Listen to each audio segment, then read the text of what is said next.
இந்த நாள் இனிய நாளாய் அமையட்டும். 25/3/2026 மார்ச் மாதத்திலே புதன்கிழமையான இன்று விஸ்வவாசு வருடத்திலே பங்குனி மாதத்திலே 11ஆம் நாள். இன்றைய நாளிலே வளர்பிறையின் சப்தமி மாலை 5:10 வரை இருக்கும். பின்பு அஷ்டமி திதி வந்துவிடும். மிருகசிரீஷம் நட்சத்திரம் மாலை 8:34 வரைக்கும் இருக்கும். பின்பு திரு ஆதிரை நட்சத்திரம் வந்துவிடும். இன்றைக்கு ரொம்ப நல்ல நாள்னு கேட்டீங்கன்னா சப்தமி. சப்தமியில என்னன்னா குழந்தைகளுடைய நீண்ட நாள் ஆரோக்கியம், ஆயுள், அவங்க செல்வம் இதெல்லாம் வச்சுன்னு சந்தோஷமா இருக்கணும் அப்படின்னு சொல்லுவோம் இல்லையா?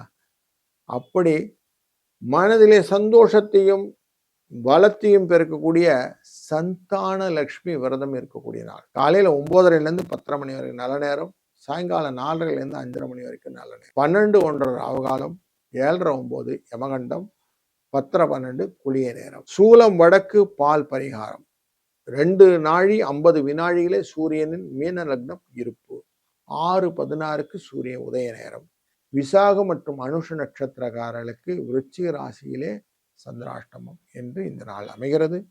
இந்த நாளிலே சௌபாகியம் என்கிற நாமயோகமும் வணிஜை என்கிற கரணமும் உண்டு. சௌபாகியம்னு சொல்லும் போதே சகல விதமான சௌபாகியம் இருப்பதனாலே ஆடை ஆபரணங்கள் அணிவதும் இன்றைய நாளில் விவாகம் என்கிற சுபமுகூர்த்தம் அமைப்பதும் ரொம்ப நல்லது. அதுபோல வணிஜை கரணம் எந்த விதமான ரா மெட்டீரியல் வாங்குவதும் ரொம்ப சிறப்பானதாக அமையும்.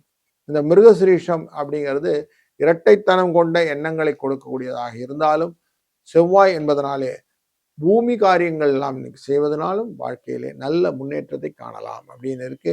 2ஆம் இடம் என்கிற தனஸ்தானத்துக்குள்ள சந்திர பகவான் உள்ள போறார். குரு என்கிற தனக்காரனுடன் சேர்ந்ததுனாலே லாபத்தை கொடுக்கக்கூடிய சூழ்நிலைகள் வருகிறது. இன்றைக்கு 3ஆம் இடத்தின் முயற்சி என்பது இருப்பதனாலே நீங்கள் பல காரியங்களை வெற்றிகரமாக செய்யக்கூடிய சூழ்நிலையும் 4, 8 என்ற அதிர்ஷ்டம் இன்னும் துணை இருக்கும். வாழ்க வளத்துடன்.